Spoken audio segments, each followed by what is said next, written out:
We want to start out with a little bit of very alarming video from Dayton, Ohio. This was Donald Trump's rally last night, and we all want you to be very outraged by this piece of sound that we're about to show you right now. Now, if I don't get elected, it's going to be a bloodbath for the whole... That's going to be the least of it. It's going to be a bloodbath for the country. That'll be the least of it. Okay, so there is the piece of sounds that Biden-Harris HQ really seized upon. Trump, if I don't get elected, it's going to be a bloodbath. It's going to be a bloodbath for the country. Keith Olbermann chimes in.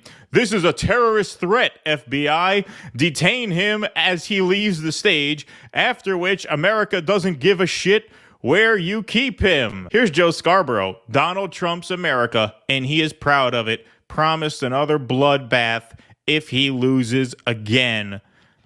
Here's Lawrence Tribe. This is a Harvard professor, by the way. Harvard professor. Heads I win. Yeah, that don't mean what it used to. Yeah. Tails I lead a bloodthirsty mob. Nice little country you've got there. It'd be a shame if something happened to it. Now, Harvard professor, he knows how to read. He knows how to put quotes in context, right? Surely he wouldn't be taking the quote out of context. Let's see the full context of this quote. I'm sure it will corroborate their story. Correct me if I'm wrong, didn't Lawrence Tribe contend that the Colorado case had legal merit to kick Trump off the ballot? That would not surprise me at all. I'm not sure, but certainly seems like a take of his. Anyway, let's see his reading comprehension skills at work. Let's check the full context here. I'm sure he got it right, Harvard man that he is. China now is building a couple of massive plants where they're going to build the cars in Mexico and they think that they're going to sell those cars into the United States with no tax at the border. Let me tell you something to China. If you're listening, President Xi, and you and I are friends, but he understands the way I deal, those big monster car manufacturing plants that you're building in Mexico right now, and you think you're going to get that, you're going to not hire Americans, and you're going to sell the cars to us. Now, we're going to put a 100% tariff on every single car that comes across the line, and you're not going to be able to sell those cars. If I get elected, now, if I don't get elected, it's going to be a bloodbath for the whole... That's going to be the least of it. It's going to be a bloodbath for the country. That'll be the least of it.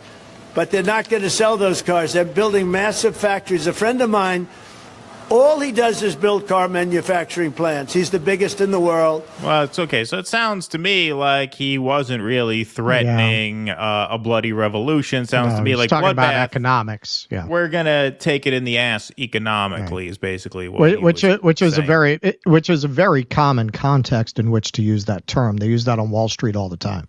It was a bloodbath on Wall Street today. It's very common to use that in an economic context specifically. It's not even like a weird usage of that word. Even in a political context, how many times did we hear heading into the 2018 midterms? Well, it's going to be a bloodbath. The 2022 midterms. Oh, it's going to be a bloodbath for Democrats this year. Yeah, it's not like he said, if we don't get this deal, it's going to be shiny black boots for everyone. I tell you. Yeah, right, exactly. Yeah. That would be a little odd. That would be a little alarming. Yes, then you'd have a point. Here's the Biden-Harris campaign statement on Trump promising bloodbath if he loses. These fucking people. It's really insane. Tonight, Donald Trump said there would be a bloodbath if he wasn't elected, and that if he lost, there would be no more elections. After opening the general election by meeting with authoritarian leaders, I guess he's talking about Viktor Orban, and rallying alongside conspiracy member of NATO, theorists. Viktor Orban, you mean? Yeah, NATO ally Viktor Orban. Donald Trump continues to praise dictators, promise to pardon political violence, and launch racist attacks against black and brown Americans. What racist attack did he launch against black and brown Americans? Which ones? I mean, I could pull up a lot of clips of Joe Biden launching racist attacks against black and brown Americans. Yeah, I didn't hear anything recently. Not to say he's never said anything, but what in this campaign? Was there a new thing I missed? Maybe. I don't know. It's why last night, Trump's own former Vice President, Mike Pence, who Trump supporters called to hang for not overturning the election, came out against Trump. This is who Donald Trump is, a loser who gets beat by over 7 million votes, and instead of appealing to a wider mainstream audience, doubles down on threats of political violence. He wants another January 6th. Well, he doesn't want another January 6th. I'm sure he'd rather just win. But the American people are going to give him another electoral defeat this November. Don't count on it, because they continue to reject his extremism, his affection for violence, and his thirst for revenge. So that's the official campaign statement. We saw the context here, but Politico. Trump says country faces bloodbath if Biden wins in November. Let's read a little bit of this here. Donald Trump on Saturday said it will be a bloodbath for the United States if he doesn't win in November. Now, if I don't get elected, it's going to be a bloodbath. That's going to be the least of it, Trump said during a rally near Dayton, Ohio. It's going to be a bloodbath for the country. This is my highlighting here. While it was unclear what the former president meant exactly, the remarks came as Trump was complaining about the automobile industry. He then returned that's what you call plausible deniability. See, right. we mentioned the context. We didn't exactly know. Right. Yeah. Yeah. We didn't exactly know what he meant. I mean, we're putting that in there. We're not hiding that. But look at this. So he says, while it was unclear what the former president meant exactly, the remark came as Trump was complaining about the automobile industry. He then returned to telling the crowd that China would not be able to sell any vehicles imported into the United States if he wins re-election. He returned to telling the crowd. Yes. As if this was a non sequitur. Exactly. In the middle of that speech. As if he was talking about cars in China, and then he took a quick detour. Oh, by the way, if I don't win, there's going to be violence in the country. Anyway, now back to my point about China. No, the bloodbath was part of the point about China and the cars. But they say he then returned to telling the crowd that China would not be able to sell any vehicles imported into the U.S. And then, obviously, they flesh this out. Well, this is barking at the moon. Trump frequently paints a dark picture of the country as he lays out his case against President Joe Biden. Yeah, we don't need to read the rest of that. You get the point. And then they're going to go on the air and they're going to wring their hands about why the public doesn't trust them and why it lands when Trump calls them the enemy of the people. Oh, we're journalists. We're out there reporting the truth, and people are just. It's the education system. It's TV. It's the internet. It's fucking you. It's you. They can see you. They can see what you're doing in broad daylight. The only people who don't see it are the non-player characters who are your only remaining audience, and they all are sitting around nursing homes watching this shit, reading this stuff. You mentioned non-player characters because Elon Musk tweets out, easy to tell who is an NPC today. Bloodbath is the quote of the day. Yep. Now, here's an interesting thing. That's exactly how that goes, man.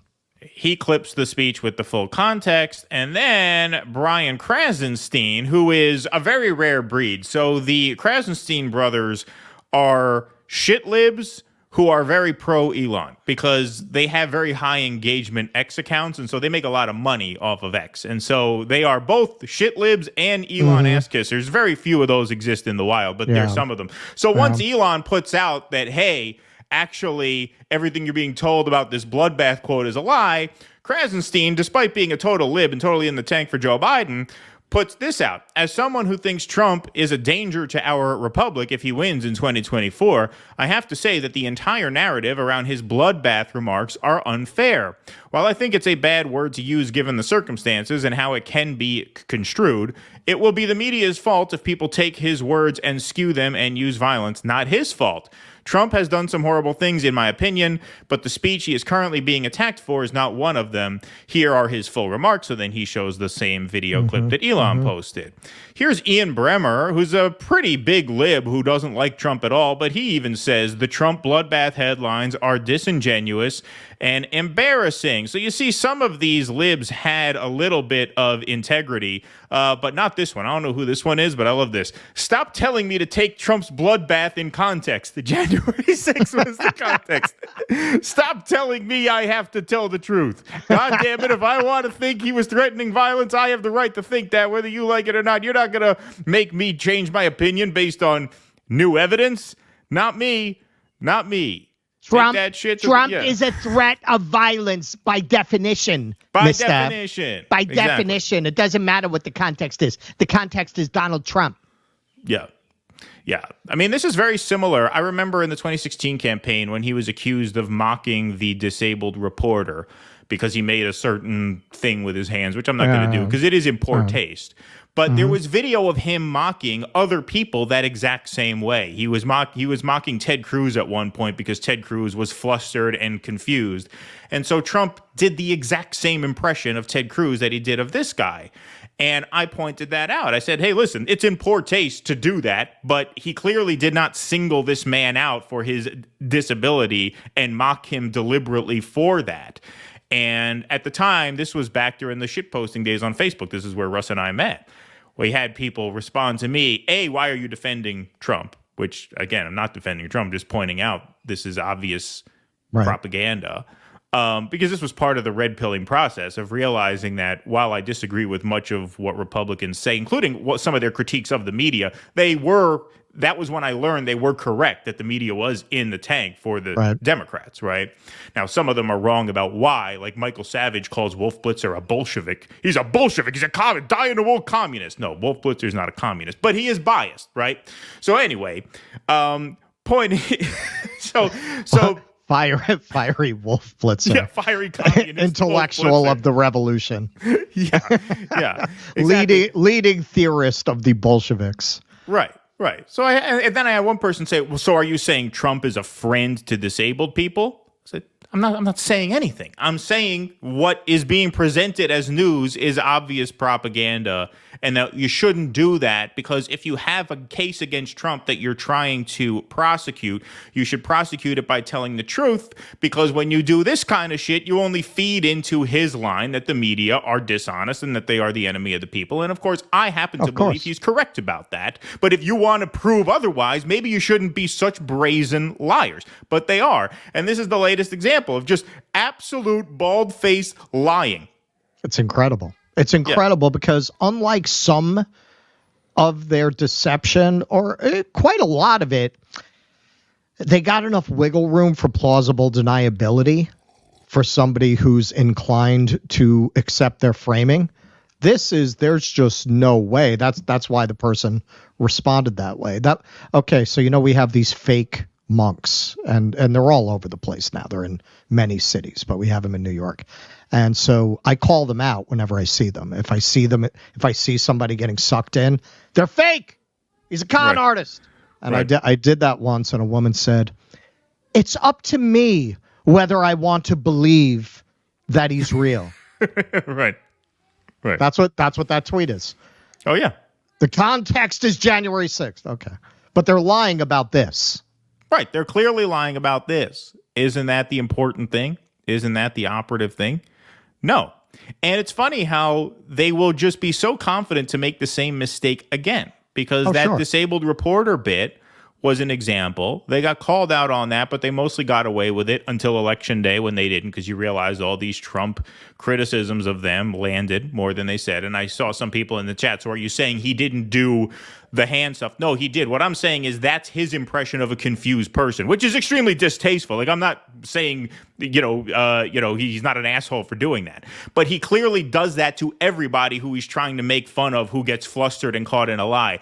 Their narrative was that he singled this particular person out because he knew he had a disability and was doing it specifically to him for that reason. And that was obviously not true, based on half a dozen other videos of him making fun of other people without a disability the exact same way. So that's all I'm saying. I'm not saying he's a nice guy for doing it. That's why I'm not showing it to you, because it's in poor taste, right? But it clearly wasn't what they said it was. That's my point.